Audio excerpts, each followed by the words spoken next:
کہ جب تک آپ منصوبہ بندی نہیں کر لیتے، جب تک لائحہ عمل کا تعین نہیں کر لیتے، جب تک یہ طے نہیں کر لیتے کہ ہمیں کیا کرنا ہے اور کس طرح کرنا ہے، تب تک اگر آپ ان حضرات کو زحمت دیتے ہیں تو آپ بھی کنفیوژن کا شکار ہوں گے اور وہ بھی کنفیوژن کا شکار ہوں گے۔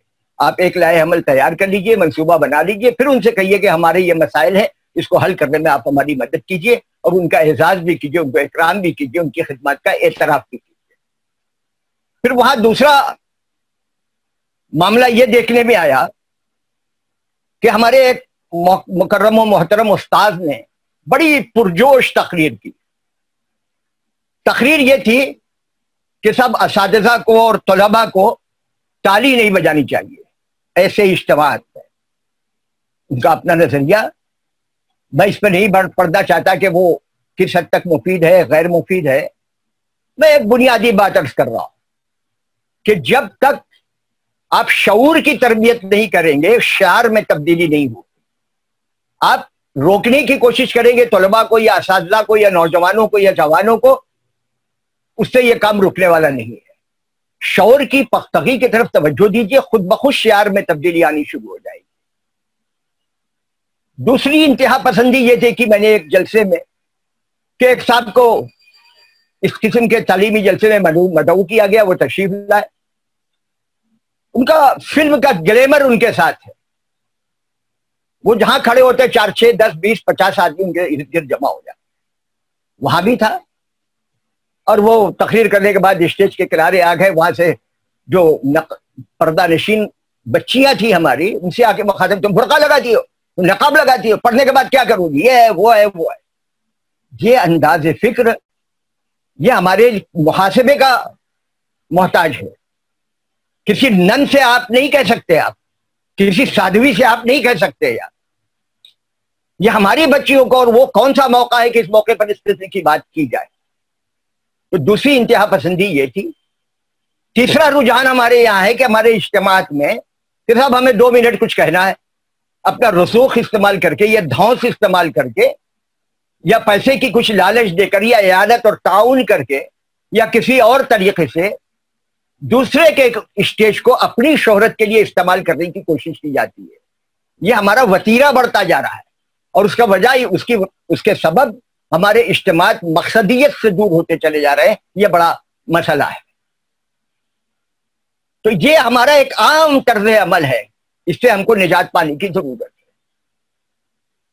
دوسری تعلیمی معاملات میں، یہ تو جنرل معاملات میں ہم نے بتایا، تعلیمی معاملات میں ہمارے ساتھ کچھ ایسا ہی ہو رہا ہے کہ ہم بات کرتے ہیں اپنی تہذیب کی، بات کرتے ہیں اپنی زبان کی، بات کرتے ہیں اپنے طرز عمل کی، بات کرتے ہیں اسلاف کے طریقے کی، لیکن ہم کر کیا رہے ہیں؟ کر یہ رہے ہیں کہ اپنی زبان اور تہذیب کو نظر انداز کرنے کا وتیرہ اختیار کیے ہوئے آگے بڑھتے جا رہے ہیں۔ ابھی ایک ہفتے قبل ایک رپورٹ آئی ہے، اس رپورٹ سے ظاہر ہوتا ہے، وہ رپورٹ تیار کی Indira Gandhi institute of development research,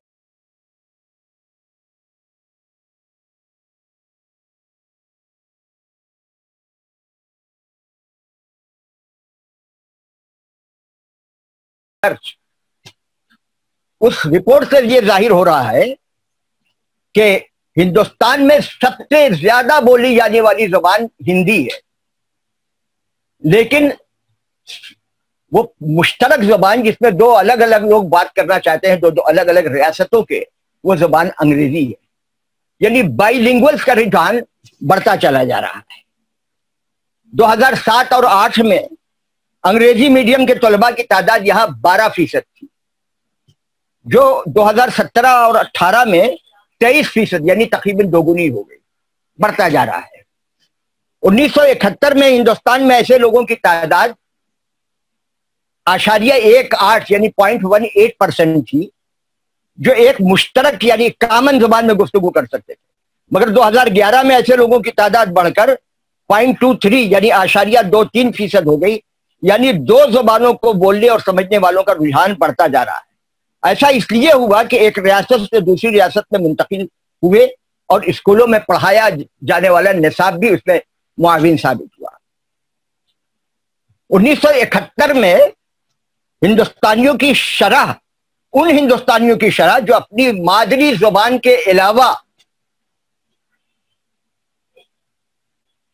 جو دوسری زبان بول سکتے تھے، 12.2% تھی، جو 2011 میں بڑھ کر 24.8% ہے، یعنی تقریباً دوگنی ہو گئی۔ اسی اسٹڈی میں یہ بھی ظاہر ہوا کہ 15 اور 29 برس کے نوجوان اور جوان، ان کے یہاں یہ رجحان زیادہ ہے بائی لنگول ہونے کا۔ پھر جن کی مادری زبان، اب اس کو ہم ریاستوں کی سطح پر دیکھنے کے لیے، یہ تو پورا ملکی رجحان تھا، ریاستوں کی سطح پر ہم دیکھیں تو جن کی مادری زبان بنگلہ ہے، ان میں 82% صرف بنگلہ بول سکتے ہیں، دوسری زبان نہیں بول سکتے، مونو لنگول ہے۔ اور ان میں جو دوسری زبان بول سکتے ہیں، ان میں ہندی بولنے والے 9%، انگریزی بولنے والے 5% اور آسامی بولنے والے صرف 3% ہیں۔ یہ بنگالی زبان کا۔ ہندی بولنے والوں میں 88% اور اردو بولنے والوں میں 38% مونو لنگول ہے، یعنی ایک ہی زبان بول سکتے ہیں، اپنی زبان کے علاوہ کوئی زبان نہیں بول سکتے، یعنی صرف ایک زبان بول سکتے ہیں۔ ہندی بولنے والوں میں 6% انگلش بول سکتے ہیں۔ اردو بولنے والوں میں 37% ہندی، 60% کنڑ، 60% تیلگو، 60% انگریزی، 3% تمل، 2% مراٹھی اور 2% دوسری زبانیں بول سکتے ہیں۔ اب اس کو دیکھیے، اس کا تجزیہ کیجیے آپ کہ جو اپنی مادری زبان اردو بول رہے ہیں، اس کے ساتھ کوئی ایک اور زبان وہ جانتے ہیں، اور ریاست کی زبان ہو یا ملکی زبان ہو یا غیر ملکی زبان ہو۔ اس میں ہم اصلاح بھی چاہتے ہیں، مثلا 2% مراٹھی بتایا گیا، اس سے اتفاق کرنا بڑا مشکل ہے۔ کس بیسس کے اوپر انہوں نے ریسرچ کیا ہے یہ بعد میں پتہ چلے گا، لیکن مہاراشٹر پہ آپ ایک توجہ کیجئے، پورا کوکن، پورا ودربھ، پورا خاندیش، پورا مراٹھواڑہ، ممبئی اور ادھر مغربی مہاراشٹر، یہ سارے علاقے جو ہیں یہاں پہ 2 زبانیں بولی جاتی۔ جو اردو بولنے والا ہے اس کی میں بات کر رہا ہوں، اردو بولنے والا اردو بھی بولتا ہے، اور اسی طرح، اسی رفتار سے، اسی معیار کی، اسی بے تکلفی کے ساتھ مراٹھی زبان بھی بولتا ہے۔ یہ دونوں کا ملا جلا رہا۔ پھر ملیالم بولنے والوں میں 73% صرف ایک زبان بولتے ہیں، 19% انگریزی اور 3% ہندی، 2% تمل بولتے ہیں۔ تمل بولنے والوں میں 75% صرف تمل، دوسری کوئی زبان نہیں جانتے۔ انگلش 18%، 3% تیلگو اور 2% کنڑ بولتے ہیں۔ تیلگو بولنے والوں میں 75% صرف تیلگو بولتے ہیں، 10% انگلش، 6% ہندی، 4% کنڑ اور 4% تمل بولتے ہیں۔ یہاں اردو بولنے والوں کی بڑی تعداد ہے، اس میں اس وقت ہمارے سامنے اس کا ریکارڈ نہیں ہے۔ اور اپنی مادری زبان کے علاوہ کسی دوسری مشترکہ زبان میں بات کرنے کا رجحان، یہ جو ہم نے آپ کے سامنے اعداد و شمار پیش کیے ہیں، اس سے یہ ثابت ہوتا ہے کہ مشترک زبان بولنے کا رجحان جنوب کے مقابلے میں شمال کی ریاستوں میں زیادہ ہے۔ جنوب میں کم ہے، اپنی زبان کے بولنے پر یا پھر انگریزی کی طرف آنے پر وہیں پر اکتفا کرتے ہیں، لیکن شمال میں یہ رجحان زیادہ ہے۔ پھر ایک بہت اہم انکشاف ہوا ہے اس ریسرچ میں کہ زبانیں حکومت کی سرپرستی کی ضرورت تو محسوس کرتی، لیکن کوئی زبان جبر کر کے بڑھائی جا سکے یا اس کی اشاعت میں مدد دی جا سکے، یہ ممکن نہیں۔ مہاراشٹر میں مراٹھی کو کمپلسری لازمی سبجیکٹ کیا گیا، دفاتر میں بھی اور اسکولوں میں بھی۔ ہم مہاراشٹر میں رہتے ہیں، مراٹھی ہماری زبان ہے، ہم مراٹھی کلچر سے، مراٹھی تہذیب سے، مراٹھی ادب سے محبت کا معاملہ کرتے ہیں، ہمیں بڑا فخر ہے اس پہ۔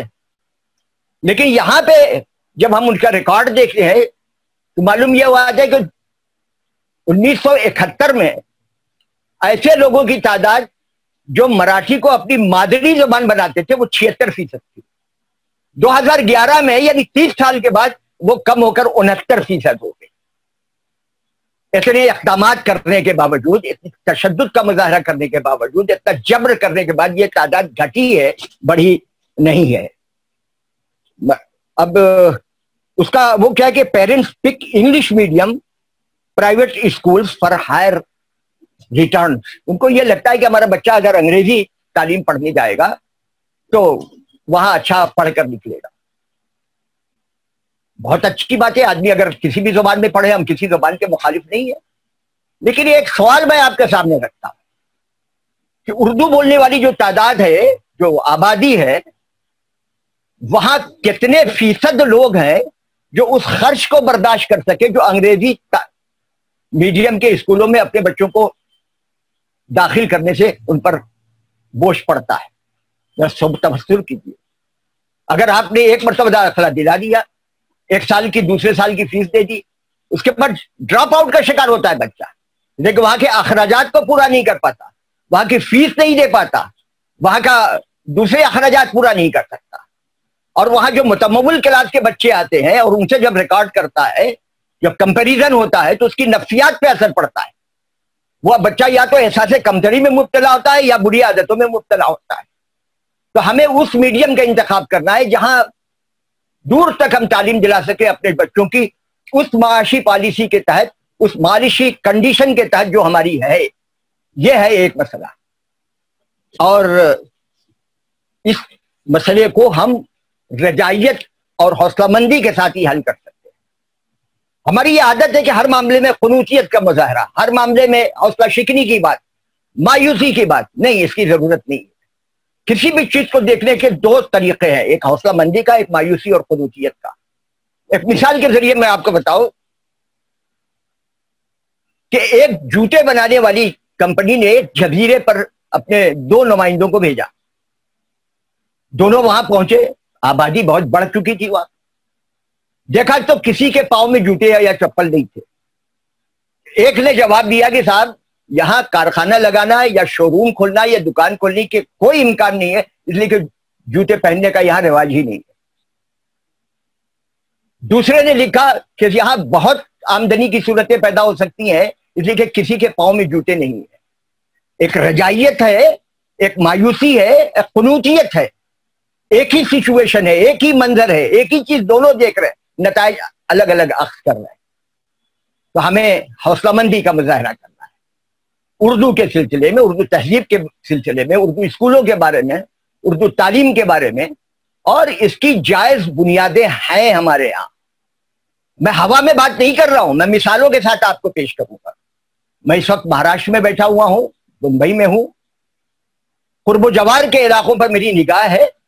میں یہاں کی مثال دوں گا, جو میرے بھائی یہاں سے دور ہیں, دوسری ریاستوں سے تعلق رکھتے, وہ اپنے ارد گرد کا مظاہرہ کریں تو ان کو بھی ایسی مثالیں مل جائیں گی.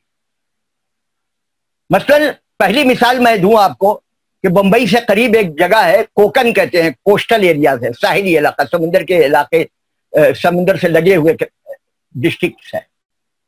وہاں ایک جگہ ہے کھیڑ. کھیڑ میں ARD خطیب صاحب نے چند برس پہلے مدرسۃ البنات کے نام سے ایک لڑکیوں کا اسکول قائم کیا, Urdu medium. Urdu medium school قائم کیا کھیڑ میں, دور دراز علاقے میں. پہلے سے بھی وہاں اسکول تھے اردو کے, لڑکیوں کا اسکول. آج وہ جونیئر کالج بن چکا ہے. اس اسکول کی خاصیت یہ تھی کہ جب میں گیا تھا 4 سال پہلے, 5 سال پہلے, تو میں نے دیکھا کہ وہاں 12-13 غیر مسلم لڑکیاں اردو میڈیم سے پڑھ رہی ہیں. یہ ایک بڑی کامیابی ہے. آپ اردو میں پڑھا رہے ہیں. اردو ایک ایسی زبان, زبانوں کا کوئی مذہب نہیں ہوتا, اس کا تعلق معاشرے سے ہوتا ہے. لیکن مشہور کر دیا گیا, مشہور کر دیا گیا یہ کہ یہ ایک خاص مذہب کے ماننے والوں کی زبان ہے. انہوں نے, لیکن اس کے باوجود وہاں پہ آئے. پھر ایک دن بڑا عجیب واقعہ ہوا. عجیب واقعہ یہ ہوا کہ کچھ غیر مسلم بچیوں کے پیرنٹس, ان کے والدین, سرپرست اور گارجین اسکول انتظامیہ کے پاس آئے کہ بھئی کیا آپ ہمارے بچیوں کا مذہب تبدیل کر رہے ہو؟ کیوں بھائی, ایسا کیوں لگا؟ کہا کہ بھئی وہ کچھ دعائیں یاد کر لی ہے, کچھ الفاظ استعمال کر لیے جو عربی کے ہیں. تو انہوں نے کہا کہ یہ گورنمنٹ ریکاگنائزڈ اسکول ہے, یہاں جو نصاب پڑھایا جاتا ہے وہ نصاب ہوتا ہے جو گورنمنٹ منظور کرتی ہے. گورنمنٹ اپروڈ بکس پڑھائی جاتی ہیں. فرق یہ ہوتا ہے کہ وہاں مراٹھی میں, وہاں انگریزی میں, وہاں گجراتی میں یا اردو میں پڑھایا جاتا ہے. کہ ہم کوئی نیا نصاب نہیں پڑھاتے. ہاں یہ ہو سکتا ہے کہ ہماری بچیوں کے ساتھ، کیونکہ ہماری بچیوں کا ایک عام رواج ہے کہ وہ جیسے جیسے عمر بڑھتی ہے وہ کچھ کلمات، کچھ دعائیں یاد کر لیتی ہیں، پھر سب آفات سے، بلیات سے، بھوت سے، پریت سے، جدات سے وہ محفوظ رہیں گی. ایسی کوئی دعا، کوئی لفظ اس نے بھی سیکھ لیا ہوگا دوستی کی وجہ سے. اس میں نصاب کا یا اسکول کے ماحول کا کوئی قصور نہیں ہے. جب یہ سنا تو ان کی غلط فہمی دور ہوئی، اور دور ہونے کے بعد ان میں سے جو لوگ آئے تھے احتجاج کرنے کے لیے، وہ کہتے ہیں کہ اچھا ایسی بات ہے تو کیا ہم بھی پڑھ سکتے ہیں اس کو. ایک ایجیٹیٹ ہو کر آئے، ایجیٹیشن کرنے کے لیے آئے، اور لیکن اس کا ایک بہت اچھا نتیجہ برآمد ہوا. اور یہاں ایسے لوگ تھے، خوشونت سنگھ ہمارے انگریزی کے بہت بڑے ادیب، وہ بہت قائل ہماری آیت الکرسی کے. ہماری اورنگ آباد خلد آباد میں ایک ڈی سی پی صاحب سے ملاقات ہوئی تھی، انہوں نے اپنی جیب سے کچھ پرچے نکالے، اس میں آیت الکرسی بھی تھی. ایک طبقہ ہے، افراد ہیں ایسے اس کو کرتے ہیں. جب ان کو سمجھایا گیا تو ان کو بات سمجھ میں آ گئی، اس کے اچھے نتائج برآمد ہو رہے ہیں. آپ دوسرے ضلع میں آئیے، کولہاپور. کولہاپور کے بارے میں یہ سوچنا کہ وہاں اردو ہے، اردو کا ماحول ہے، اردو کے اساتذہ ہیں، بڑا مشکل کام ہے. وہاں عرفان پٹیل صاحب ہیں، شاعر ہیں، وہ مدرس بھی ہیں. انہوں نے 3-4 سال مجھے بلایا، دعوت دی، مگر میں کسی وجہ سے نہیں جا سکا. پھر 1 سال گیا، دل میں کہیں کوئی تردد تھا کہ بھئی پتہ نہیں کیسے ماحول ہوگا، کیسے لوگ ہوں گے، کچھ جلسہ کامیاب ہوگا کہ نہیں ہوگا.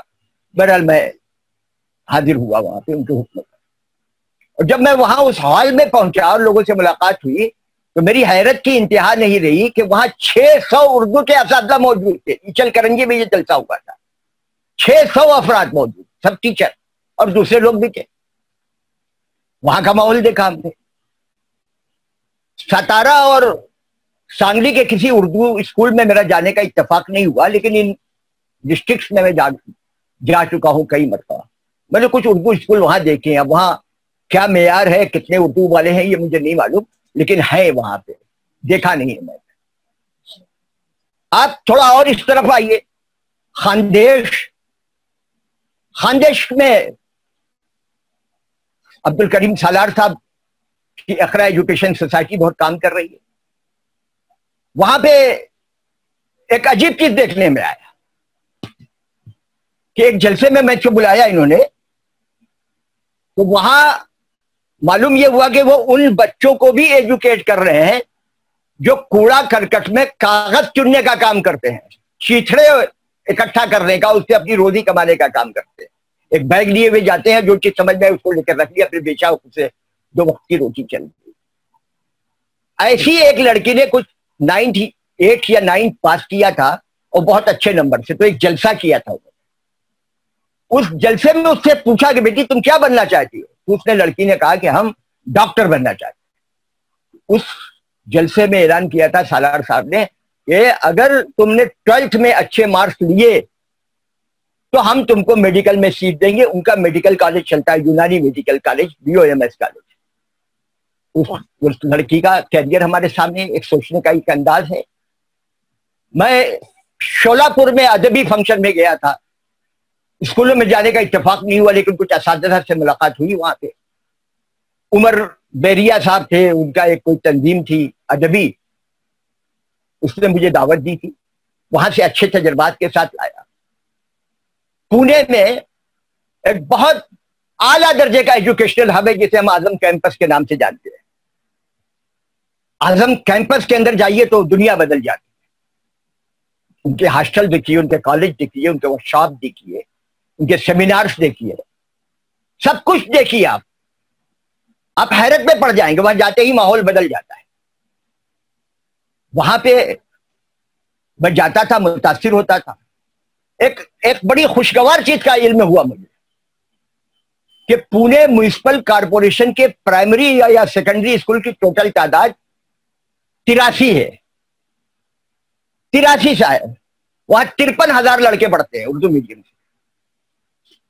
ان 53,000 بچوں کے لیے 83 اسکول میں پی اے انعامدار صاحب نے اور عابدہ انعامدار صاحبہ نے انگریزی ٹیچر فری میں مہیا کیا ہے، جس کی تنخواہ اعظم کیمپس دیتا ہے. کارپوریشن پہ بوجھ نہیں ہے. پھر کمپیوٹر اور ٹیکنالوجی سے ان کو جوڑنے کی تھی جس سے ان بچوں کو 53,000 بچوں کو فائدہ پہنچ رہا ہے. کنکریٹ کام ہو رہا ہے. ایک ادارہ، ایک کیمپس، ایک افسر یہ اپنا کام کر رہا ہے پازیٹیو وے میں دے رہے. آپ تھانہ ڈسٹرکٹ میں مرکزی جگہ کو بھیونڈی کو حاصل ہے. بھیونڈی میں KEM ہے، دوسرے بہت سے کالجز بھی اب بن گئے ہیں، اور بھیونڈی میں بہت دفعہ میں گیا ہوں. اچھے کام کر رہے ہیں تمام ادارے. لیکن بھیونڈی میں KEM کا یہ اعزاز ہے کہ اس نے اپنے کالجز دوسرے چھوٹے چھوٹے گاؤں میں بھی قائم کیے ہیں. کئی اسکول کل کورسز بھی زیادہ ہے، بچوں کی تعداد بھی زیادہ ہے، ٹیچروں کی تعداد بھی ہے، ماحول بھی اچھا ہے. اس لاک ڈاؤن میں جب تعلیم آن لائن ایجوکیشن چل رہی ہے، آن لائن لیکچر دیا جا رہا ہے، آن لائن باتیں ہو رہی ہیں، بچوں کو انہی سے استفادہ کرنا ہے. استفادہ وہ کرے گا جس کے پاس موبائل ہوگا. موبائل 2-4 روپے میں نہیں ملتا، موبائل 10-20 روپے میں نہیں ملتا، 10,000 15,000 25,000 20,000 روپے میں ملتا ہے. ہمارے ہاں بچوں کی اتنی استطاعت نہیں ہے کہ وہ خرید سکے.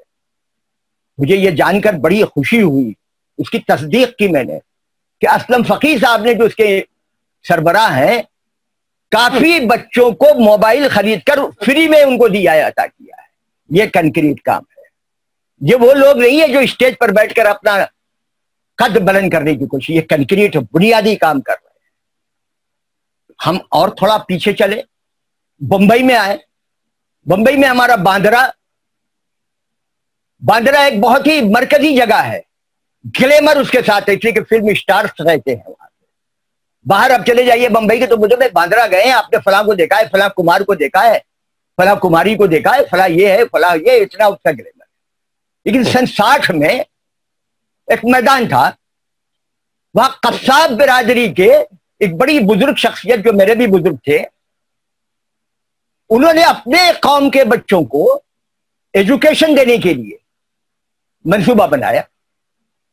ان کے ساتھی، کاروباری ساتھی یا ان کی جماعت سے تعلق رکھنے والے کسی شخص نے ریلوے کا ایک ویگن یا 2 ویگن نیلام میں خریدے تھے، اس کو رکھ دیا اور وہاں سے تعلیم کا سلسلہ شروع کیا. پھر اس کی بلڈنگ شروع ہوئی باندرا جونیئر کالج کی، اور ابھی میرے دیکھتے دیکھتے تک وہاں 4,000 طلباء پڑھتے تھے. 4,000. انگریزی کے رجحان کی وجہ سے کچھ کم ہوا ہے بعد میں، لیکن اب بھی کافی بڑی تعداد ہے، لڑکیوں کی بھی اور لڑکوں کی. یہ ہماری دیکھی ہوئی باتیں ہیں. یہاں انجمن اسلام ملک کا بہت اہم ادارہ ہے، مہاراشٹر کا سب سے بڑا ادارہ ہے. انجمن اسلام کا ایک ادارہ ورسووا پر ہے، باندرا سے کچھ دور آپ جائیں تب سمندر کے کنارے. وہاں بیگم جمیلہ حاجی عبدالحق ہائی اسکول ہے. یہ معین الحق چودھری صاحب کے ڈونیشن سے یہ قائم ہوا تھا. وہاں مجھے جب میں اس فخر سے میرا سینہ چوڑا ہو جاتا ہے جب میں اس واقعے کو بیان کرتا ہوں. یہ 2ری یا 3ری مرتبہ میں اس کو بیان کر رہا ہوں. وہاں ایک لڑکی نے درجہ 4 پاس کرنے کے بعد وہاں داخلہ کیا. میونسپل اسکول سے وہ پاس کر کے آئی تھی 5ویں کے لیے. اس کی حالت یہ تھی کہ اس کے والد بیمار تھے، صاحب فراش تھے، گھر میں کمانے والا کوئی نہیں تھا، ایک بھائی بھی تھا، اور پھر اس کے والد کا انتقال بھی ہو گیا. جو پیسہ بچا کچھا تھا وہ علاج پہ چلا گیا. اب کمانے والا کوئی نہیں. اس نے ہمت نہیں چھوڑی، داخلہ اس کو ملا. اور وہاں کی ہمارے انجمن اسلام کی جو ڈائریکٹر آف اسکول ایجوکیشن ہے، میری بہن ہے سلما لوکھن والا صاحبہ، وہ ڈائریکٹر اب بھی ہے، اس وقت بھی تھی. ساجدہ پیرزادے صاحبہ اس کی پرنسپل اب بھی ہے، شاید اس وقت تھی. وہ شمع تارا پور والا صاحبہ جو اس وقت سیف طبیب جی کی پرنسپل ہے، وہ اس وقت وہاں ٹیچر تھی. ٹیچروں میں بہت سے نام تھے، جیسے رابعہ صدیقی تھی اور بہت سی تھی. کسی کا میں نے نام نہیں لے رہا ہوں تو معاف کیجیے گا، کسی کا نام ذہن میں نہیں آ رہا ہے. تو ان سبوں نے محنت کی. اور جب میں نے پوچھا، رابعہ سے پوچھا بیٹھا کے اپنے پاس کہ بھئی رابعہ صاحبہ یہ بچوں کو کیسے تعلیم دیا، تب معلوم ہوا کہ بہت سی بچیاں صبح میں جب آتی ہیں تو معلوم ہوا کہ وہ ناشتہ نہیں کر کے آئی، ابھی ہمارے فیاض احمد اور عبد المجید صاحب بتا رہے تھے کہ کتنے بچے تو گش کھا کے گر پڑتے ہیں، گش کھا جاتے ہیں، جو گھر سے ویسے ہی چلے آتے ہیں۔ ہمیں ان بچوں کو تعلیم سے آراستہ کرنا ہے۔ 1,00,000 1,50,000 50,000 ڈونیشن دے کے اگر ہم نے ایک اسکول کھولا اور ان کو داخل کر دے ہیں تو ہم بہت بڑا کام نہیں کر رہے ہیں، لوٹ پار کر رہے ہیں۔ انہوں نے ان کو تعلیم دی، جب وہ 10th میں بچی پہنچی ہے تو ایک گلوبل ٹیسٹ ہوا ہے، اس میں مختلف زبانوں کے بچوں نے شرکت کی، اس میں وہ بچی بھی شامل ہوئی جس کو 5ویں میں جس نے ایڈمیشن لیا تھا۔ وہ اس نے وہاں کمپیٹ کیا اور کمپیٹ کرنے کی وجہ سے اس کو امریکہ بلایا گیا۔ امریکہ گئی، وہاں سے واپس آئی تو یہاں SSC بورڈ کا ایگزام ہونے والا تھا۔ اس بورڈ کے ایگزام میں اپیئر ہوئی وہ اور اچھے نمبروں سے کامیاب ہوئی۔ ہماری ساجدہ صاحبہ نے اور دوسرے لوگ جو ٹیچرز تھی، انہوں نے کہا کہ ہم اس کی ماں کا اکرام کریں گے۔ اتفاق سے ان لوگوں نے کہا کہ سر آپ بھی آ جائیے۔ میں گیا وہاں پہ، مینجمنٹ کے بھی کچھ لوگ تھے۔ مینجمنٹ کو بہت سے کام رہتے ہیں، تمام لوگوں سے ہم ایکسپیکٹ نہیں کر سکتے تھے کہ سب لوگ ہوں گے، ان کی اپنی مصروفیات ہوتی ہیں، مجبوریاں ہوتی ہیں۔ لیکن عقیل حفیظ صاحب خاص طور سے وہاں پہ موجود تھے، مجھے بڑی خوشی ہوئی تھی وہاں پہ۔ اختر رنگول والا صاحب بھی تھے وہاں پہ، حالانکہ اس وقت تک وہ کلچرل بورڈ کے ڈائریکٹر نہیں تھے، لیکن وہ وہاں تھے۔ سب نے ہمت بڑھائی اس کو۔ تو ایسی مثالیں ہمارے ہاں بہت ہیں کہ ہم لوگ پتھر تراش کر نگینہ بنا دیتے ہیں، ہیرا بنا دیتے ہیں۔ اس کو آگے بڑھانے کی ضرورت ہے۔ یہ پچھلے زمانے کی، پچھلے سینچری کی بات میں نہیں کر رہا ہوں، یہ ادھر 10-15 سال کی اور 5 سال کی اور 20 سال کے اندر کی بات کر رہا ہوں، میں آپ کو جو مثالیں دے رہا ہوں۔ تو ہمارے یہاں حوصلہ مندی کی مثالیں بھی ہیں، حوصلہ مندی بھی ہے، عزائم بھی ہے، ہم ان کو لے کر آگے چڑھنا بھی چاہتے ہیں۔ انہی حوصلہ افزا ماحول میں ہم اپنا کام کر سکتے ہیں۔ اگر ہم نے ہمت ہار دی، ہم نے یہ کہنا شروع کر دیا کہ صاحب ہمارے پاس وسائل نہیں ہے تو ہم کچھ نہیں کر سکتے، اگر ہم نے اپنی ذاتی شہرت کو اپنا مقصد حیات بنا لیا تو ہم کچھ نہیں کر سکتے۔ ہماری ایک وقت آئے گا کہ ہماری شہرت ہماری بدنامی میں تبدیل ہو جائے گی اور ہم اپنا اس کا ازالہ بھی نہیں کر سکتے۔ اب اس پورے پس منظر میں تمہید مجھے احساس ہے کہ کچھ زیادہ ہو گئی، لیکن یہ ضروری تھی کہ آپ کن بچوں کو پڑھانے والے ہیں، کس معاشرے کو تعلیم سے آراستہ کرنے والے ہیں اور کیا تعلیم دینے والے ہیں۔ اس لیے ہم نے تمہید دی۔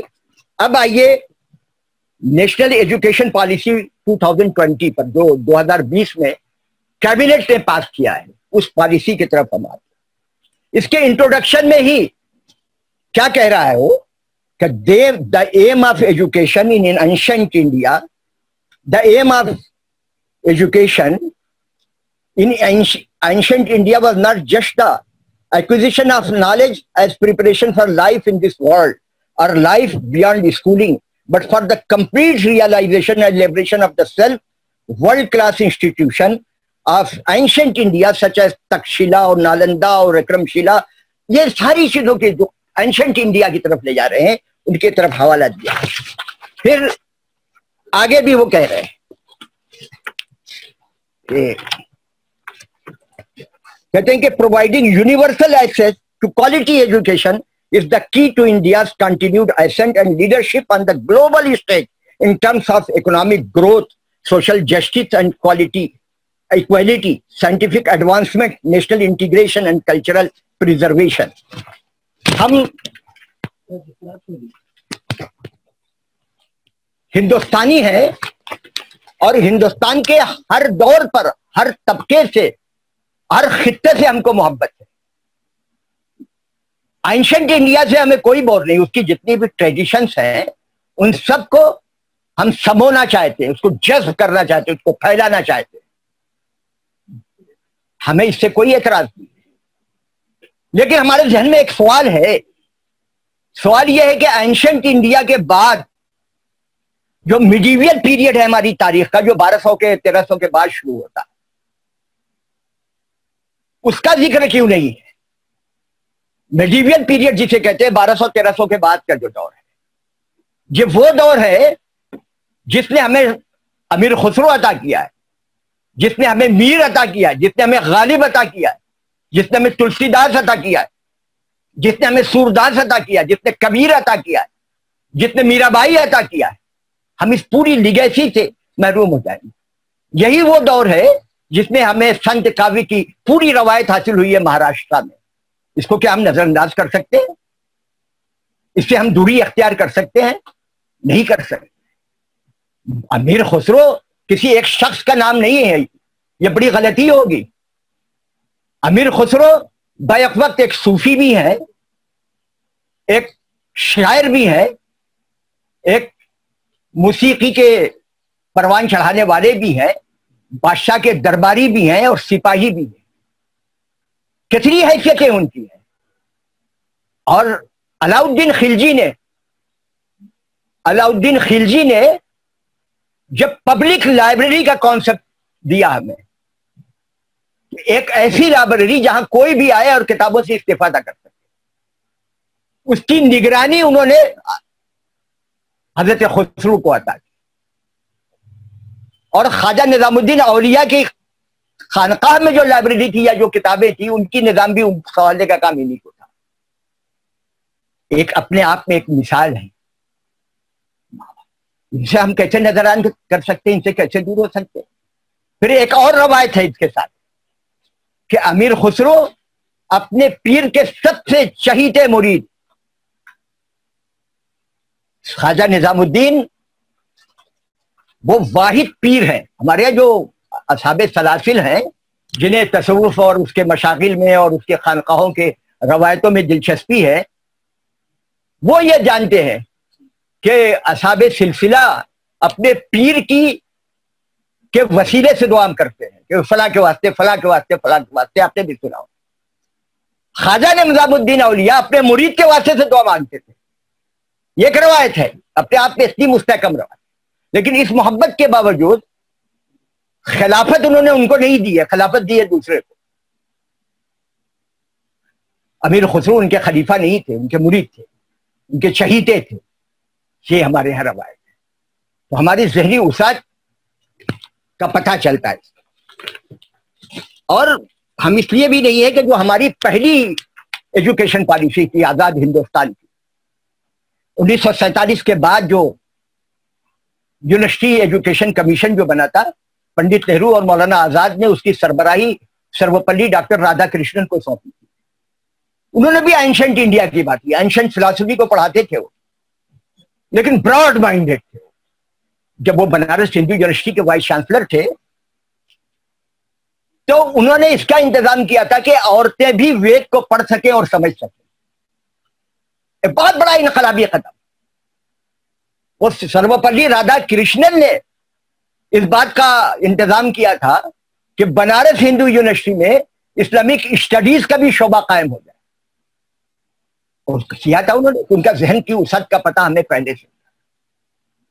1947 میں جب ملک آزاد ہوا تو ان کو سربراہی سونپی گئی تھی یونیورسٹی ایجوکیشن کی۔ انہوں نے جو اپنے ذہن کی وسعت کا پتہ دیا ہے، ان کے کنووکیشن ایڈریسز میں، ان کے مضامین میں، ان کی تقریروں میں، ان کی کتابوں میں، ان کے کئی مضامین جمع ہیں اس میں، ایجوکیشن پالیٹکس اینڈ وار میں، اس نام سے جمع ہے۔ میں یہاں 4 چھوٹے چھوٹے اقتباسات ان کے پڑھتے ہیں، ان کی ذہن کی وسعت کا پتہ چلے گا کہ اینشنٹ انڈیا کے وہ بھی قائل ہیں، لیکن اس میں کتنی وسعت ہے، کتنی رواداری ہے، کتنا انکلوزیو ہے ان کا نظریہ، آج کی طرح نہیں ہے۔ وہ کہتے ہیں کہ ماضی کی تعمیری قدامت پسندی، رجت پسندی اور انتہا پسندی کے بیچ درمیانی راستہ ہے۔ دیکھ لیجیے آپ، تعمیری قدامت پرستی، رجت پسندی اور انتہا پسندی کے بیچ درمیانی راستہ ہے۔ اگر ہم ہندوستانی ثقافت کی تاریخ کے ابتدائی زمانے سے، یعنی قریب 4-5 ہزار سال قبل کی سندھ گھاٹی کے زمانے سے لے کر آج تک کے زمانے کا مطالعہ کرتے ہیں، تو ایک خصوصیت جو ہماگیر طور پر اس کے طویل ارتقاء میں دکھائی دیتی ہے، وہ ہے اس کا لچیلا پن اور نئی ضرورتوں کے مطابق ڈھل جانے کی صلاحیت۔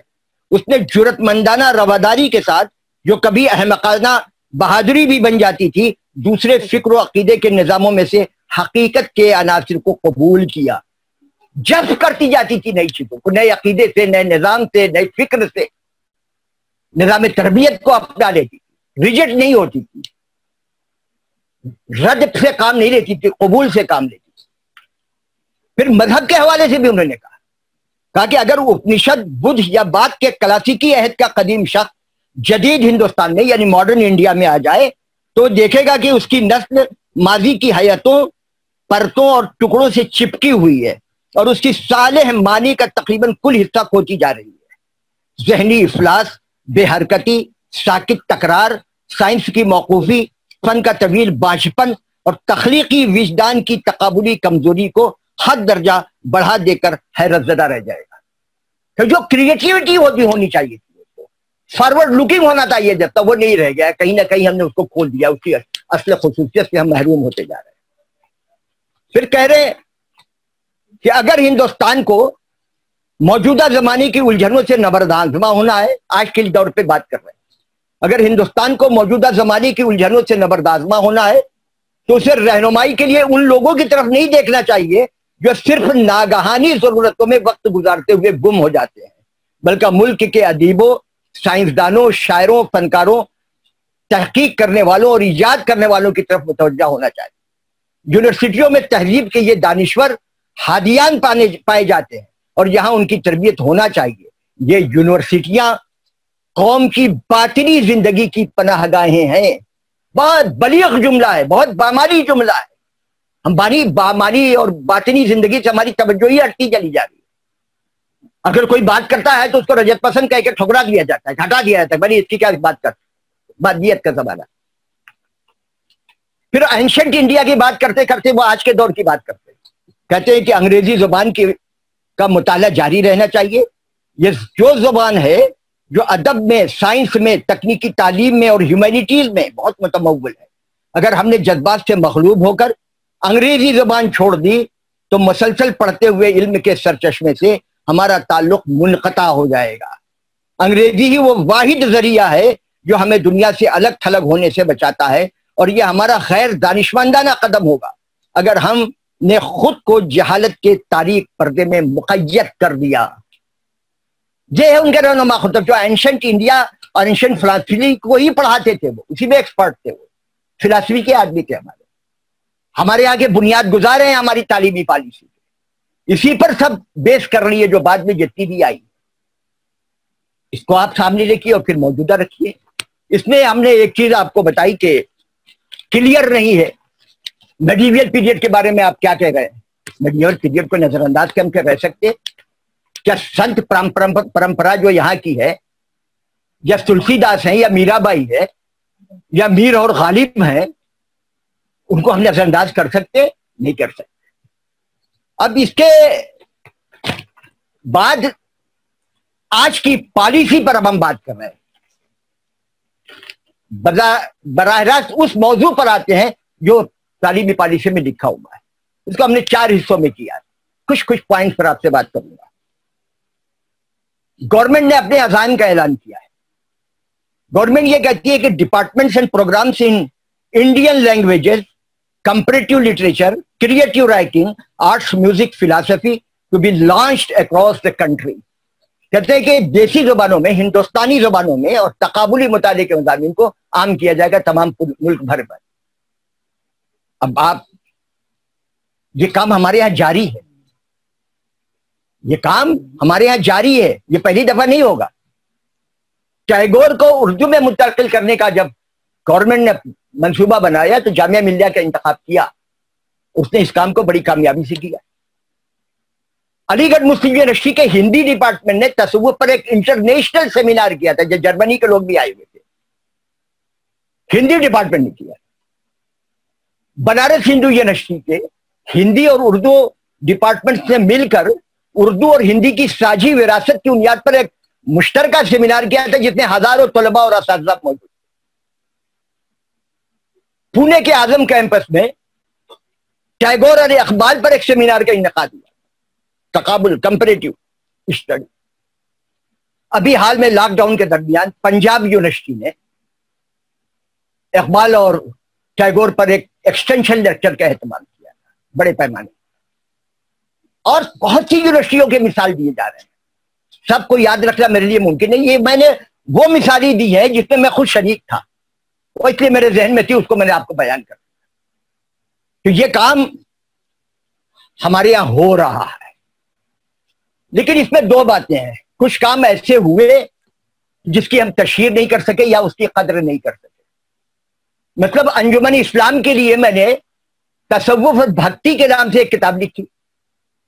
اس کتاب کو ریکگنائز کیا گیا ملک گیر سطح پر. اس کے پہلا اور دوسرا ایڈیشن انجمن سے شائع ہوا.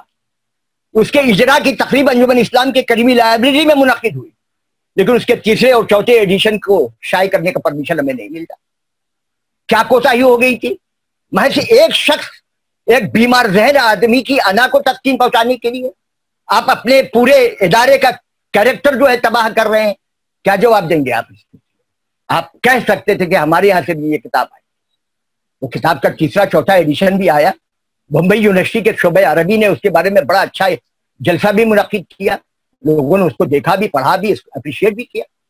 لیکن ایک کمی جو رہ گئی, ناکردہ گناہی, کسی کو خوش کرنے کے لیے, کسی بیمار ذہن آدمی کی تسکین کے لیے آپ نے ایک ایسی حرکت کی جس سے آپ پیچھے رہ گئے. دوسرا ہے کہ national institute for Pali Prakrit Persian to be set up within university campus. یہ پالیسی یہ کہتی ہے کہ جو کلاسیکل لینگویجز ہے ہماری, پراکرت ہے, پالی ہے, پالی زبان میں بدھ مذہب کا لٹریچر ہے. پراکرت سے تمام ماڈرن لینگویجز آئی ہیں ہماری. سنسکرت یہاں کے رولرز تھے, سلاطین دہلی, ان کی زبان فارسی تھی. ہماری تاریخ فارسی زبان میں ہے. ہمارا تہذیبی اور ادبی سرمایہ فارسی زبان میں ہے. وہ بڑا اچھا ہے, ہم اس کا استقبال کرتے ہیں, استقبال نہ کرنے کی کوئی وجہ نہیں ہے. لیکن ایک چیز اسے کھلتی ہے کہ عربی سے کوئی اس سے کیوں باہر رکھا گیا ہے. عربوں سے ہمارا تعلق کئی صدی پرانا ہے. اتنی صدی پرانا ہے کہ ہم اس کا پورا احاطہ بھی نہیں کر سکتے. آج بھی کیرل میں ایسے خاندان ہے کہ وہاں جو بچہ پیدا ہوتا ہے اس کی مادری زبان عربی ہوتی ہے. انہوں نے سینسس میں لکھوایا بھی, اس کو کیوں بہرحال کیا. آج بھی ہمارے بہت بڑی تعداد میں ہندوستانی وہاں کاروبار کر رہے ہیں, عربوں میں یا جا کے ملازمت کر رہے ہیں. ہمارے کئی ممالک سے, تمام ممالک سے ہمارے سفارتی تعلقات ہیں, لیکن عربی کو اس سے باہر کر دیا گیا. اس پر نظر ثانی کرنے کی ضرورت ہے. جو اچھی چیز ہے ہم اس کا استقبال کر رہے ہیں. ہم کنفرنٹیشن کی کوئی بات ہی نہیں کر رہے ہیں, ہم ریکانسیلیشن کی بات کر رہے ہیں. ہم آپ کی توجہ دلا رہے ہیں کہ ایک اہم کام جو ہے چھوٹ گیا ہے. پھر ایک پوائنٹ ہے کہ Indian arts of all kinds to be offered to students at all level of education. اب ہندوستانی کلائیں, ہندوستانی آرٹس میں کیا چیز شامل کریں؟ بہت سی چیزیں 17-18 ہمارے یہاں شامل تھی پہلے سے. کہا جاتا ہے کہ 64 کلائیں ہیں. اب یہ 64 کو ہم شامل کریں گے اس میں کیا صورت ہوگی؟ یا جب پورا ان کا فارمولا بن کر آئے گا سامنے, پورا ایجنڈا ہمارے سامنے آئے گا, تو ہم اس پہ بات کر سکتے ہیں.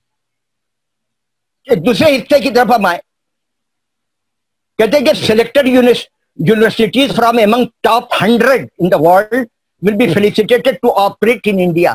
کہ دنیا کی جو ٹاپ 100 یونیورسٹیز ہیں ان کو اجازت دی جائے گی کہ ہندوستان میں آئے اور اپنے کام کو کرے, اپنی تعلیم کے جال کو پھیلائے, کیمپسز قائم کرے. ہم تہے دل سے استقبال کرتے ہیں. وہ کون احمق آدمی ہے جو یہ نہیں چاہے گا کہ ہندوستان میں کیمبرج آئے, ہندوستان میں آکسفورڈ آئے, ہندوستان میں ایسی دوسری یونیورسٹی آئے. ہم ان کا استقبال کرتے ہیں, ہونا چاہیے یہ.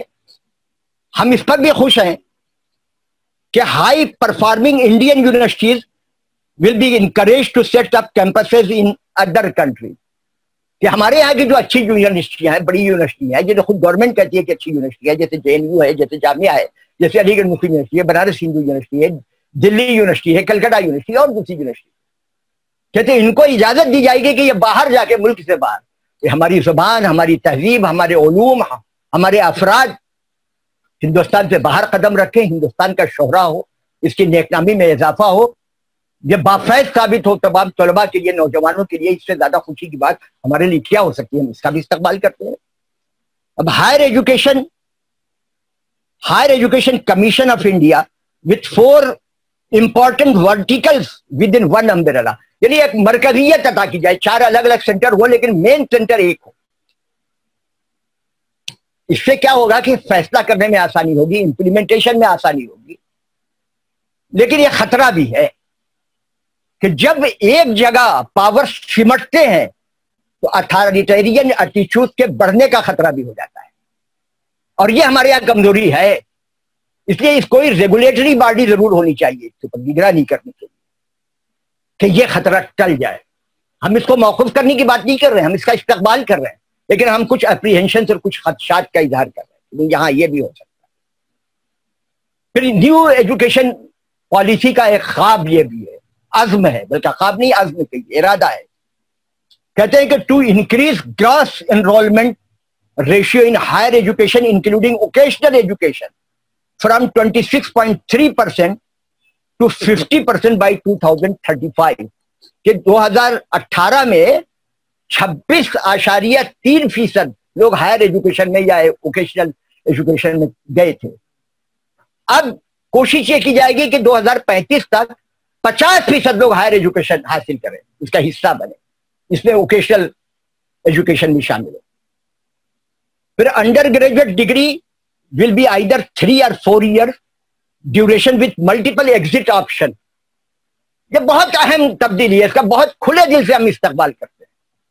ہوتا کیا تھا کہ آپ نے انٹر پاس کیا، ہائر اسکول ہائر سیکنڈری پاس کیا، گریجویشن میں چلے گئے آپ، اس کے بعد آپ بیمار پڑ گئے، آپ کے گھر میں کسی کی میت ہو گئی، کوئی بیماری ہو گئی، فائنینشلی آپ کمزور ہو گئے، آپ کا خاندان ایک جگہ سے دوسری جگہ منتقل ہونے پر مجبور ہو گیا، تو آپ کا کیریئر تباہ ہو گیا، آپ کا سال تباہ ہو گیا. ایسا ہوتا تھا. اس سے ملٹیپل ڈسپلنری پلان ہونے کی وجہ سے اگر آپ نے 1 سال کیا ہے تو آپ کو سرٹیفکیٹ، 2 سال کیا ہے تو ڈپلوما، 3 سال کیا ہے تو ڈگری، 4 سال کیا ہے تو ڈگری ود ریسرچ، تاکہ فردر ایجوکیشن آپ حاصل کر سکیں، یہ آپ کو ملے گا. تو یہ بہت بڑا بینیفٹ ہے اور اس کا ہم کھلے دل سے استقبال کرتے ہیں. By 2040 all higher education institutions to become multidisciplinary institution، جیسا میں نے آپ کو بتا دیا. پھر autonomous degree granting colleges that would grant undergraduate degrees with independent board of governors. یہ بھی بہت اچھی چیز ہے، لیکن اس کے کچھ خدشات بھی ہے. کیا پہلے آپ نے کالجز کو یہ درجہ دے دیا کہ کسی یونیورسٹی سے ایفیلیشن نہ ہو اور وہ جس کو چاہیں وہ ڈگری دے دیں. یہ اچھی چیز ہے، آسانی پیدا ہوگی، اعتماد بحال ہوگا، اپنی ذمہ داریوں کو سمجھیں گے کالجز. لیکن اس ملک میں اب موجودہ رجحان میں جہاں علاقائیت کی بنیاد پر، جہاں مذہب کی بنیاد پر، جہاں امیر اور غریب کی بنیاد پر، جہاں نسل اور زبان کی بنیاد پر تفریق کی جاتی ہے، ایک قسم کا پریجوڈس پنپ رہا ہے، اور جہاں گدھے کو گھوڑا اور گھوڑا کو گدھا ثابت کرنے کا رجحان بڑھتا جا رہا ہے، وہاں کچھ بھی ہو سکتا ہے. یہاں پہ بھی کچھ ریگولیٹری باڈی کی ضرورت ہے، نہیں چھوڑا جا سکتا. ہم لوگ دیکھ رہے ہیں کہ جس کو اردو نہیں آتی ہے، جو صحیح جملہ نہیں لکھ سکتا ہے، لفظ کا ترجمہ کا غلط کرتا ہے، ملٹی ریشیل کا ترجمہ متعدد قوموں کرتا ہے، اس کو ماہر لسانیات بنا کر پیش کیا جاتا ہے، ساری عنایتیں اس کے ساتھ ہیں. ہم لوگ بھگت رہے ہیں، دیکھ رہے ہیں، اس کی طرف توجہ کرنے کی ضرورت ہے. اور آخر میں یہ پالیسی کہتی ہے کہ 3 لینگویج پالیسی ٹو کنٹینیو. یہ 68 سے شروع ہوئی تھی، شہ لسانی فارمولا. تجربہ یہ بتاتا ہے کہ جس نیک جذبے کے ساتھ اس کی ابتدا ہوئی تھی، اس کا فائدہ اردو والوں کو نہیں تھا. شمالی ہند میں تیسری زبان کی حیثیت سے جو اردو پڑھنا چاہیے تو انہوں نے سنسکرت کو مسلط کر دیا. ہم لوگ خود وہی سنسکرت پڑھ کے آئے. ہم سنسکرت کے مخالف نہیں ہیں، لیکن اردو کی کاشت پر اس کو نہ پڑھنے دینا، اس کا راستہ روکنے کے لیے اس کے مخالف ہے. تو 3 لینگویج پالیسی کو آپ، فارمولے کو آپ کنٹینیو کرنا چاہتے ہیں، بڑا ویلکم. لیکن جس کی جو زبان ہے اس زبان کو پنپنے دیجیے، اس کو دبانے کی کوشش مت کیجیے. پھر universalisation of early childhood case education for 3 to 4 years age bracket. بڑا بات. میں انجمن اسلام سے وابستہ نہیں ہوں، وہ میں چھوڑ چکا ہوں، لیکن میری ہمدردیاں، میری قدردانی ان کے ساتھ برقرار ہے. میں اگر ان کے ساتھ وابستہ ہوتا تو میں آج وہاں کے صدر کے پاس، اس کے ذمہ داروں کے پاس جاتا کہ آپ اس پر سیمینار کرائیے, جلسے کا انعقاد کرائیے, بڑے بڑے مضامین لکھوائیے اور اخبارات میں اشتہارات دیجیے کہ ارلی چائلڈہڈ ایجوکیشن کا تصور سب سے پہلے بدرالدین طیب جی نے دیا تھا اور انجمن اسلام میں کنڈر گارٹن کا کامیاب تجربہ کیا گیا تھا. یہ ہمارا اعزاز ہے کہ جو آج آپ سوچ رہے ہیں وہ ہم کر گزر چکے, لیکن ساتھ میں آپ کو یہ بھی بتانا پڑے گا کہ وہ بند کیوں ہو گیا, وہ تجربے کو کنٹینیو نہیں کیا گیا. پری پرائمری کے کتنے اسکولز آپ نے کھلے اردو میں, کیوں نہیں اس اسٹینڈرڈ کو آپ مینٹین کر سکے؟ اور پھر جو انگریزی اسکول کھولے جا رہے ہیں, تو انجمن کا ہو یا باہر کا ہو, اس کو اور جو کانوینٹ کے اسکول ہے اس کے معیار کو آپ دیکھیں, واضح فرق آئے گا. اخراجات تو بڑھ جاتے ہیں, معیار نہیں بڑھتا. جس ہماری عملی پریشانیاں ہیں ان کی طرف ہم کو توجہ دینے کی ضرورت. پھر 10+2 کا جو معاملہ تھا وہ 5+3+3+4 کر دیا گیا. یہ گریجولی ارلی ایجوکیشن جب پہلے شروع ہوگی تو آگے تک جائے گی. وہ 15 سال کا یہ کورس ہے, بہت مناسب ہے, بہتر ہے. اور بہت واضح لفظوں میں یہ پالیسی یہ بھی کہتی ہے کہ wherever possible the medium of instruction until at least class 5th but preferably till class 8th and beyond will be home language, mother tongue, local language and regional language. 4 option. اس میں تھوڑا confusion لوگوں کو ہے, لیکن confusion کی کوئی بات نہیں کہ بہت سے لوگ ایسے ہیں کہ ان کی زبان اردو ہے, کسی ایسے علاقے میں جا کے رہ رہے ہیں آپ جہاں بس تنہا آپ کا گھر ہے اردو بولنے والا. ایک آدمی کے لیے اسکول کھلنا تو ممکن نہیں ہے. اس لوکیلٹی میں دیکھیں گے کہ کیا بولا جا رہا ہے, گھر میں اور دوسرے لوگ کون سی زبان بولتے ہیں, کون سی سفیشینٹ زبان ہے, کون آسانی سے آپ گراسپ کر سکتے ہیں, اس کی طرف دیکھیں گے. آپ کی ریجن کی کیا زبان ہے. ان سب کو دیکھتے ہوئے اس پالیسی میں اگر امید اور حوصلے اور تدبر کے ساتھ غور کیا جائے تو ہم اردو بولنے والوں کے لیے, اردو اسکول چلانے والوں کے لیے, اردو ادارے قائم کرنے والوں کے لیے بہت کچھ ہے. تھوڑے سے احتیاط کے ساتھ ہمیں گورنمنٹ کو لکھنا چاہیے, تمام اردو کے اداروں کو, کہ صاحب ہم اپنے بچوں کی تعلیم اردو میں چاہتے ہیں, 2 ترمیموں کے ساتھ, کہ انگریزی اور کمپیوٹر یا ٹیکنالوجی کی تعلیم بھی ان کو ابتدا سے دی جائے. ہم اس پر محنت کریں گے تاکہ وہ جب 7th میں پہنچے, 8th میں پہنچے تو اس لائق ہو جائیں کہ ہائر ایجوکیشن میں ان کو کسی قسم کی دشواری کا سامنا نہ ہو سکے. میتھ اور سائنس کو آپ ابتدا سے انگریزی میں پڑھائیے, بہت جلدی بچہ پک اپ کر دیتا. تو ایک طرف وہ ٹیکنالوجی سے بھی آراستہ ہوگا, ایک طرف وہ ہائر ایجوکیشن سے ایکسس کرے گا, اور دوسری طرف اپنی تہذیب, اپنی زبان, اپنے اسلاف کے طریقے, اپنی ضرورتوں سے بھی وہ ہو جائے گا. یہ ہم پر موقوف کرتا ہے کہ ہم الف سے کیا پڑھاتے ہیں. الف سے اللہ پڑھاتے ہیں, الف سے انار پڑھاتے ہیں, الف سے ایٹم پڑھاتے ہیں, الف سے ابتدا پڑھاتے ہیں, الف سے انتہا پڑھاتے ہیں. یہ کیا پڑھاتے ہیں؟ یہ ہم پر موقوف ہے. اس سے ہم کو گورنمنٹ سے کیا پوچھنے کے. اردو میڈیم ہو جائے گا تو ہم ایسی تعلیم دیں گے کہ وہ اپنی تہذیب سے بھی آراستہ ہو اور ہائر ایجوکیشن کے لیے بھی اپنی کو تیار کر سکے اور یہاں بھی تیار کر سکے.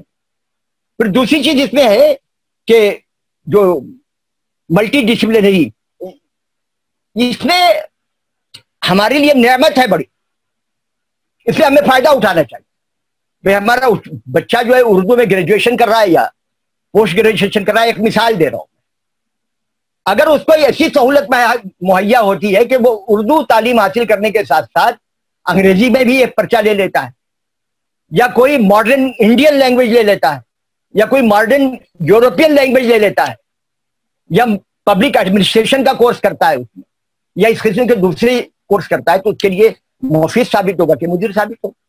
آسانیاں پیدا ہوں گی, راہیں کھلیں گی, اس کا مقدر تبدیل ہوگا, ہمارا مقدر تبدیل ہوگا, معاشرہ تبدیل ہوگا, اور ہماری تعلیم ہماری روزی کا بھی ذریعہ بن جائے گا, اور ہمیں آدمی بننے کا بھی ذریعہ عطا کرے گا, ہمیں مستقبل سے بھی جوڑنے کا کام کرے گی, اور ہمیں ماضی کی نعمتوں سے بھی ہم کنکار کرنے کی کوشش کریں.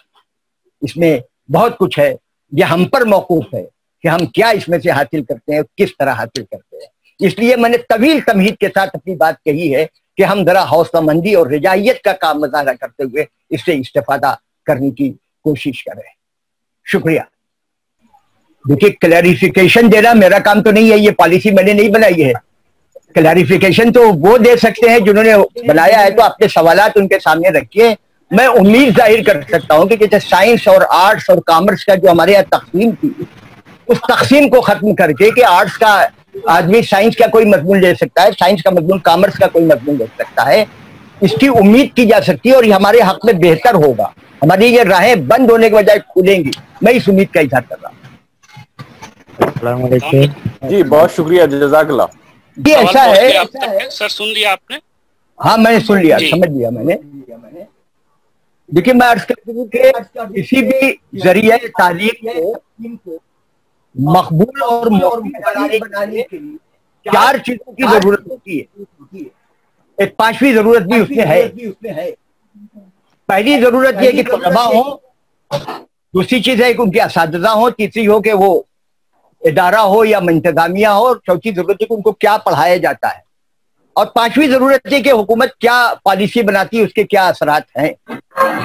تو ہمارے یہاں مہاراشٹر کی حد تک دیکھیں, دوسرے رسالوں میں بھی ہے, ریاستوں میں بھی ہے, کہ ہمارے یہاں نصاب کی کتابیں بتانے کے لیے ایک کمیٹی بنا دی گئی, یا ایک ادارہ کہہ لیجیے, بال بھارتی ہے, کچھ اور ادارے بھی تھے. کیونکہ میں نے پہلے ہی عرض کر دیا ہے کہ بھائی میں پیشہ تدریس سے وابستہ نہیں ہوں, تو میرا اس سے سابقہ کم پڑتا ہے. غلام نبی مومن صاحب اس کے بال بھارتی کے افسر تھے پہلے, اب تو ریٹائر ہو چکے ہیں. وہ میرے بہت پرانے دوست ہیں, بہت پرانے جاننے والے ہیں. تو وہ جب آفیسر تھے تو انہوں نے مجھے بلایا اور کہ بھائی آپ آئیے, ایک ڈکشنری کا پروجیکٹ ہے. لیکن ہم نے اس کو معذرت کر لیا, وہاں گیا نہیں تھا. اس لیے نہیں گیا کہ وہ ان پر الزام آ جائے گا کہ بھائی آپ تعلقات کی وجہ سے بلا رہے ہیں.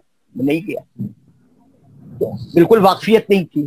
لیکن ادھر ہمارے انجمن اسلام کریمی لائبریری میں ہم لوگ انجمن اسلام کے اردو ٹیچرز کا ایک اجتماع کیا کرتے تھے, اور ان کی تعداد ہوتی تھی 75-80. ہماری سلمہ بہن اس کی نگرانی کرتی تھی.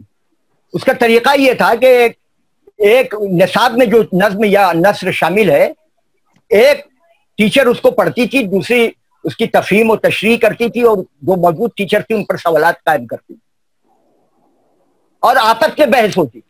باہر کا آدمی مداخلت نہیں کرتا تھا. آخر میں ایک ایکسپرٹ اس کے اوپر رائے دیتا تھا. ایکسپرٹ کے طور پر ایک صاحب کو بلایا جاتا تھا, وہ آئے نہیں, کبھی آئے نہیں اس میں. جو اتفاق سے آخر میں وہ مجھے ہی کرنا پڑتا تھا. میں اس قابل نہیں ہوں کہ میں ایکسپرٹ بن کر آ سکوں وہاں پہ, لیکن میں کوشش کرتا تھا. ایک دن میں اس کے اوپر رائے دے رہا تو ایک سبجیکٹ کو جب میں نے پڑھا تو میں نے کہا اس کی زبان و بیان کی بہت غلطیاں ہیں, بچوں پہ کیا اثر پڑے گا.